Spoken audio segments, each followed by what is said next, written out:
We're talking truth in the margins, yeah, we're breaking through the lines, lifting up the voices they've been trying to hide.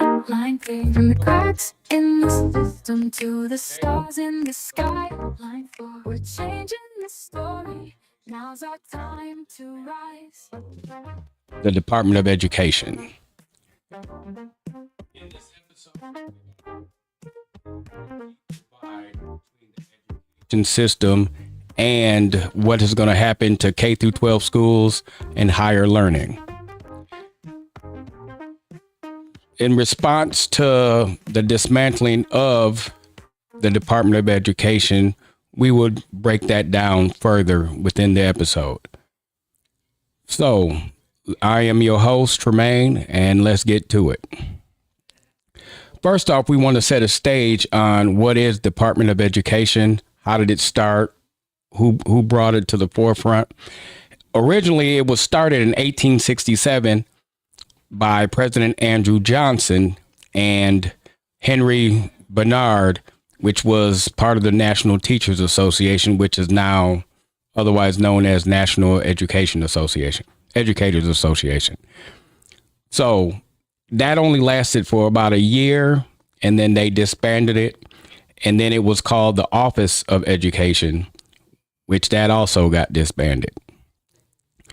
Fast forward to 2021, when they had, well, let's go back to 1979, October 4th, 1979, when President Jimmy Carter established the Office of Education again, which was renamed to the Department of Education, and they officially didn't get their start until May 1980, and it was under the Office of Education.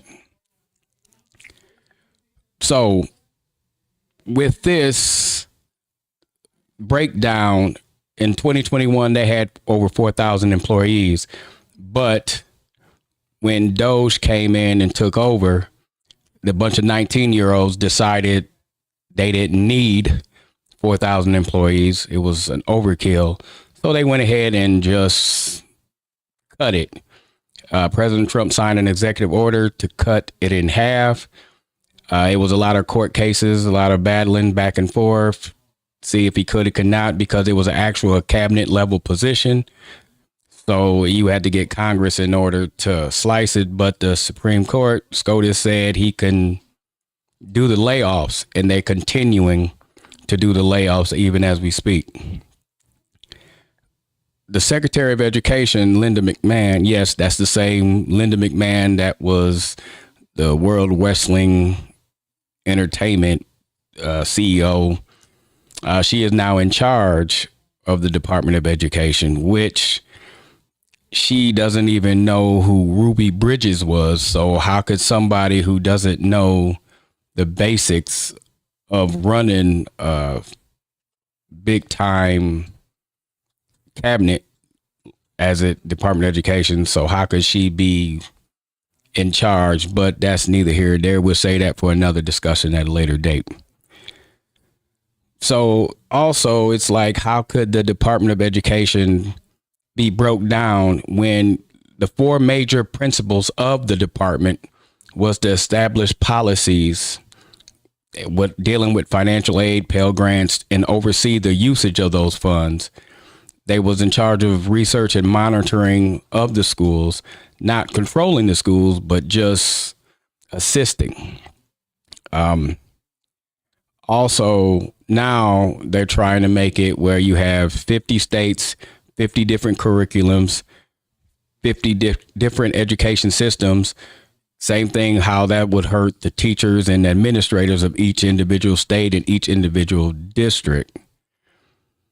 The legal challenges with all this bureaucracy that's going on right now, it affects more educators. Now they're going to have a harder time to navigate the inconsistency with the contracts to labor rights, unions, and so forth.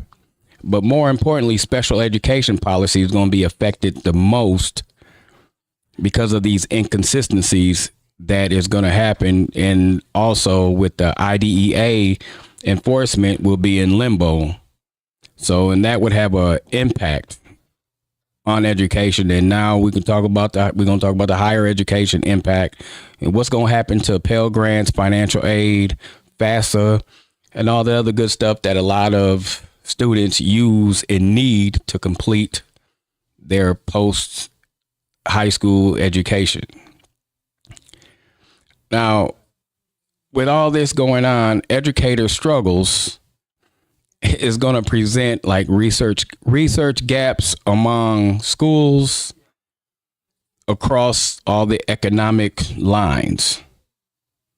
But rising teachers burnout is going to be another problem with the dismantling of the Department of Ed.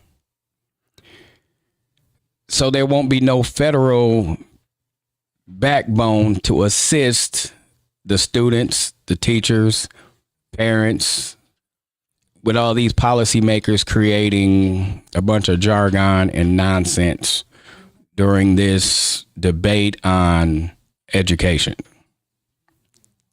But more importantly, we have to look at the emotional toll that educators will face when they have no federal backbone to assist them. Now they'll just have a state secretary that would be in charge of education, or they might move it into another department that really doesn't have any inkling or idea of how education should run. That'll be another topic for a different day. But as I see, when you looking forward with the dismantling of the Department of Education, could be a good thing for us, and it could be a bad thing. But we got to look on the positive side, because grassroots organizations during a time of federal complacency steps up and rise to the occasion, and then a lot of it will be community based to try to salvage what the Fed took away.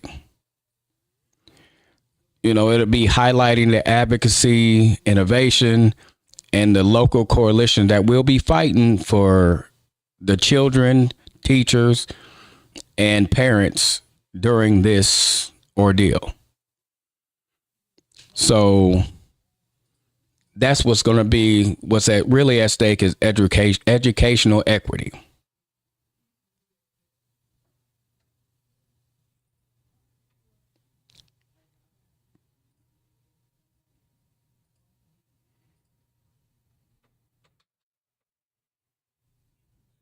Oh, okay. Now let's talk about truth by the numbers.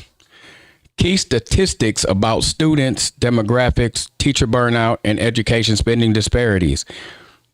Now, with 13% of students in the United States are special needs, an average of 13 to about 18,000 per year is spent on per pupil. That is at stake. And a lot of school districts right now is having a pinch or crunch on the money. So they have to either lay off teachers, cut back on certain programs. But we all know certain athletics will not be cut. And like in a district where I'm from, they won't cut band, they won't cut football. It's a lot of the sports that's still going to be happening, but yet they cutting teachers. It's like at a 20% rate. They need help, but yet, we had to deal with the federal bureaucracy, and, the local school boards, they have problems because, you have Moms for Liberty and all that arguing about the school board members or the curriculum superintendents. They get into it with the board. It's becoming to be a big mess, but yet the the Department of Ed is creating this backlash of nonsense. So, but what we can do to help mitigating this, we need more people to show up to school boards. Even if you don't have a kid in school, you know how it was when you was in school. So let's figure out a way to come together and figure this out. But stay tuned. When we come back from the break, we're going to break down the numbers even further and talk about what can mitigate this fallout.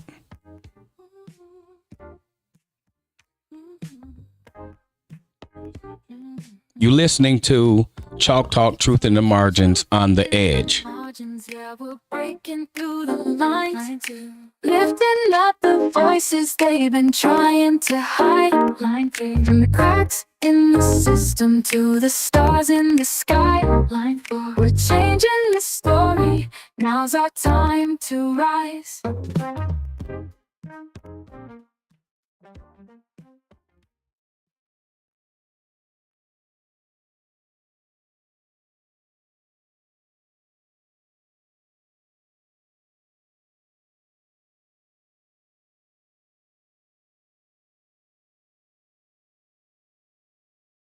Mi nombre es Ariel. Cuando llegué a los Estados Unidos a los 19 años, tuve dificultades para encontrar oportunidades de trabajo sin mi diploma de educación secundaria. Mi vida entera cambió cuando obtuve mi diploma de educación secundaria a los 22 años. Todo lo que tengo, mi educación, mi carrera, mi matrimonio, se lo debo al Centro de Educación para Adultos y a mis maestros. Estuvieron conmigo en cada paso del camino, ayudándome con mi inglés y matemáticas, asegurándome de superar todos los desafíos.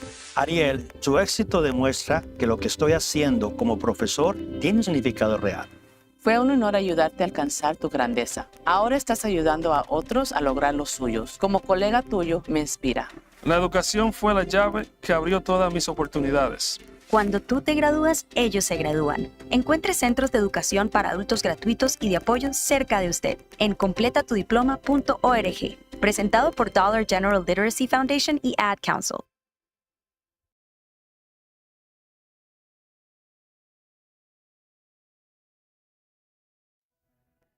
The more you listen to your kids, the closer you'll be. So we asked kids, what do you want your parents to hear? I feel sometimes that I'm not listened to. I would just want you to listen to me more often and evaluate situations with me and lead me towards success. We're not adults, so just be there and listen. I just want someone to yap to. And I just feel like I'll be fine if someone just hears me talk and talk and talk and talk and talk and talk and talk. You're doing a really good job. And I don't think I tell you that enough. And I know sometimes we get into it and it's just hard on both of us. But, try to understand me more and I'll try to do the same. Listening is a form of love. Find resources to help you support your kids and their emotional well-being at sounditouttogether.org. That's sounditouttogether.org. Brought to you by the Ad Council and Pivotal.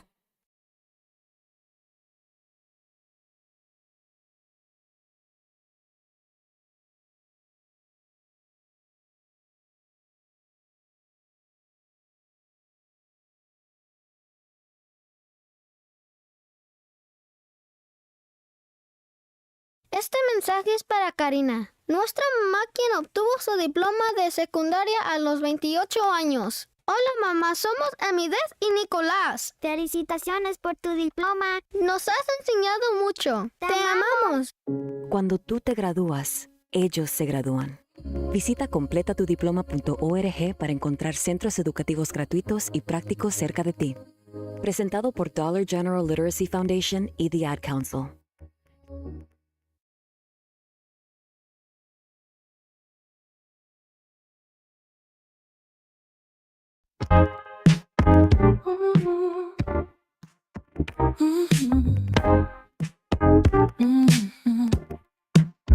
We're talking truth in the margins, yeah, we're breaking through the lines, lifting up the voices. Welcome back to Chalk Talk, Truth in the Margins on the Edge. We left off on what can we do to mitigate the fallout? What can we really do? That one, we could start off with state level legislation the states can enact their own protections for special education teachers, teacher tenures, and curriculum standards. You know, it's basically, you know, we go with private partnerships. Foundations and corporations can help fund scholarships, teacher development, and teach equity. And even the technical aspect of education could be helped through the private partnerships. Educator-led advocacy, that'll be a great one. Unions, which is a lot, is been getting disbanded now. Local associations and educators must be having a seat at the table, and not just in the classrooms, but in the policy rooms. That will go a long way because they're on the front lines, they're living that life. So they should be able to have a say in certain policies that will affect them. Now, the higher ed solutions, colleges can build state-funded financial aid programs to replace the federal grants or use endowments to subsidize first-generation students. Now, some has done that, but it's a lot going on with that they're pulling funding for that, like the work study programs. They're pulling that because they're trying to say it's teaching partisan politics, this new administration has said. But this is a time now for public pressure and policy creativity and people power. More importantly, those who have an invested stake within the education system to band together, forget the partisan politics, because this affects not only the kid in suburbia and the kid that's in a low income neighborhood. It's affecting all.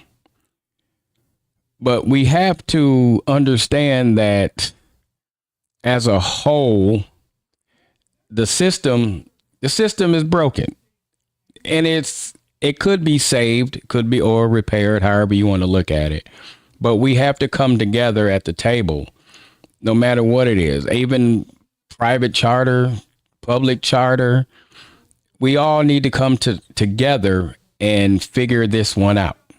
It's possible it could be saved, because if not, we won't have an education system after the President Trump gets done dismantling the Department of Ed, and everything else would just go downhill, because now, especially on higher education, what are they going to do?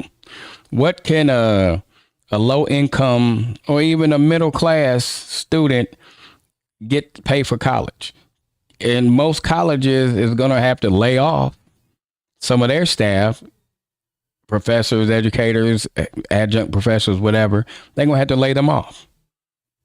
So we really have to come together and think really hard on how we can navigate this. Because, you know, you take the secretary right now of education, she's doing a 50-state tour. But when you really look at the 50-state tour that she's doing, she's only going to, well, she said 50 states, but right now she's only going to a lot of the red states and the cushy districts where she's more comfortable at. And if you go on to ed.gov and actually look at it, you will see what she is doing. Now, I'm not saying she's a bad person. I'm not saying that, but I'm saying she has to reach out more, and she should be willing to fight for educators, students, professors, fight for all, and that's in the education system. But right now it's getting to the point where she's not really fighting, because, you know, I was talking to a teacher the other day, and he was telling me how this might be his last year in the field, because when you're looking at the dismantling, what they're doing, they're cutting down the staff. They keep dwindling it each time. Legally, he can do that, but he's talking about it might be his last year because he's tired of what the bureaucracy going on and what he has to do, what he can't do, working longer hours for lesser pay. And a lot of them is burnt out. I talked to a superintendent. He was telling me the same thing. And, and you wonder why a lot of administrators bounce after a year or two. They move on to the next one. They don't stick around. Some of them don't stick around like they used to. Same thing with APs, principals. It's becoming to be more of a burden instead of a fun time. When we know teachers didn't sign up to be a teacher because of the pay. And if you thought that, then, hey, I'm sorry, you highly mistaken, because they don't get paid like some of them in the private sector gets paid. Public schools is treated like a redheaded stepchild. They don't care. No offense to those that's redheaded. They get treated differently. And by all means, we have to do a better job of supporting them and giving them what they need, helping the parents out, giving the parents what they need. We have to come together and get everybody in the circle. And we have more commonalities than we have differences. And especially when it comes to the education of our children, that is supposed to be the future. What are we showing them? What are we teaching them? And another point is about school boards. In my opinion, I think school boards is kind of a waste in a way, because it's all about a popularity contest. If you popular, kind of like to be the prom king and queen, you got to be popular. And they doing the same thing. They get that. That's not necessarily mean they're not qualified or is qualified. It's based on a popularity contest. And a lot of them get in there. And one, they really don't have a dog in the race. And two, they all about their own agenda. They pushing whether it's basically partisan politics. Because I done seen a lot of school boards that has more issues than they should have, because and the superintendent go at it. So a lot of the families go at it. You got the Moms for Liberty, and a couple other organizations that's coming in there just to create havoc. They don't really care about the students, the kids. They trying to create havoc. Sometimes they trying to take it back to the 1940s, 1950s. They're not living in the future. They living in the past, and they ain't really living in the past because they don't even know what the past was. So that's another issue that needs to be shaken up. We need to actually have school boards that is comprised of former educators, because what better person that would know what a teacher, what a principal, what was going through, that actually lived that life and have those experiences. A nurse, doctor, and I'm not saying they're not capable, but how would they really know what Sally John is going through as a third grade teacher in her building? And she might be in a low income school that doesn't have the necessary resources. We don't know what she's going through. How would they know? So that's why I really feel deep in my heart and soul that you should be a former educator. Even if you the custodial engineer, you worked in the building, you've been around the teachers, students, so you would know. But having somebody outside of the educational sphere should not be allowed to. They can be on an advisory board, but not sitting on the actual school board that's dictating teacher pay, discipline, superintendent's pay, whether they get renewed or not. It should be somebody who actually have that experience and live that life. A lot of issues that's coming within our system is because of the dismantling of the Department of Ed. Part of it, I would say maybe around 10 to 20% of that is because of the dismantling. Can we, as a whole, stop the dismantling? Yes and no, because since it's a cabinet level position, the president, which was the Department of Ed, has been signed off by many other presidents until now. He's trying to dismantle it, and that's creating more of a nuisance and problems because he's trying to circumvent the rule of law instead of taking it to Congress and letting Congress decide yay or nay, or with limitations. He's taken it upon himself to skirt the law and do it the way that he feels he wants to do. And that's not going to be good. That's not going, and you wonder why we're on the bottom in math and science. This is part of the reason. The resources, the gutting of it, and that's creating more of a dilemma for us. Now, we have to figure out a way with these school boards to get them to understand what is really needed. What can we do to mitigate the fallout?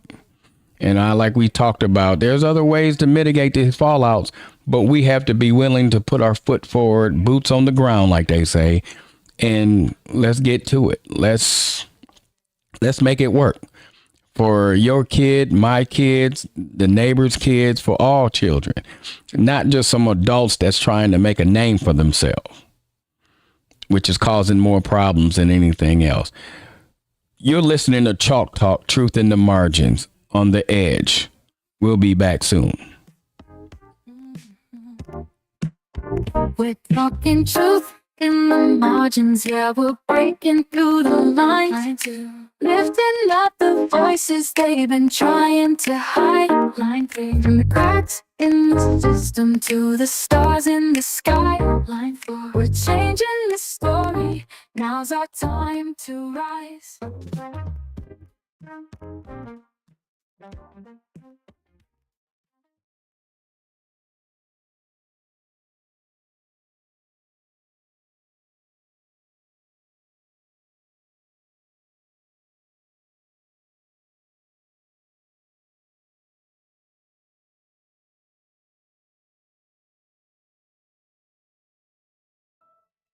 Mientras más escuches a tus hijos, más atención te prestarán. Por eso le preguntamos a varios niños lo que desean que sus padres escuchen. Para mí, amor no es dándome regalos o comprando casas y eso. No, amor para mí es abrazos, hablando conmigo. Escucharlos es amarlos. Encuentra maneras de apoyar emocionalmente a tus hijos en escuchandosentimientos.org. Visita escuchandosentimientos.org, traído a ti por Ad Council y Pivotal.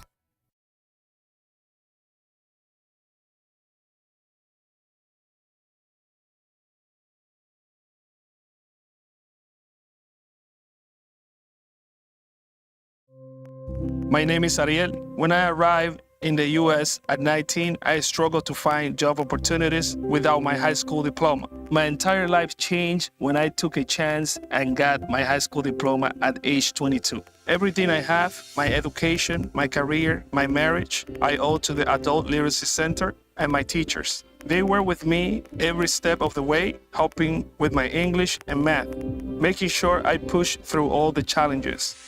Ariel, your success proves that what I'm doing as a teacher has real meaning. It was an honor helping you achieve your greatness. Now you're helping others achieve theirs. It inspires me. Education was the key that unlocked all my opportunities.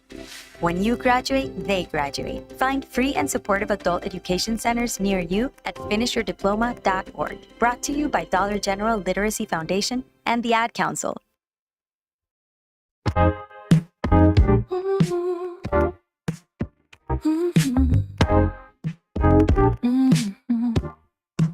We're talking truth in the margins, yeah, we're breaking through the lines. Welcome back to Chalk Talk, Truth in the Margins, on the Edge. I am your host, Tremain, and now we're going to talk about call to action. Here's what I'm asking you to do today. Support your teachers, support your other educators, support the paraeducators, go attend a school board meeting or two, advocate for policies that is going to be beneficial to the students first, no matter what their zip code or where they may live. You know, we have to come and attend, because if you just show up to one meeting, one school board meeting, and then they're not talking about nothing, and then you leave, that's not helping. Show up to a few of them. Bring your friend, bring your neighbor, even the one that doesn't have any children in school, but they still have effect on that. We all know we're losing the Department of Education, but we can't afford to lose our communication to equity. Now, that is a key word, equity.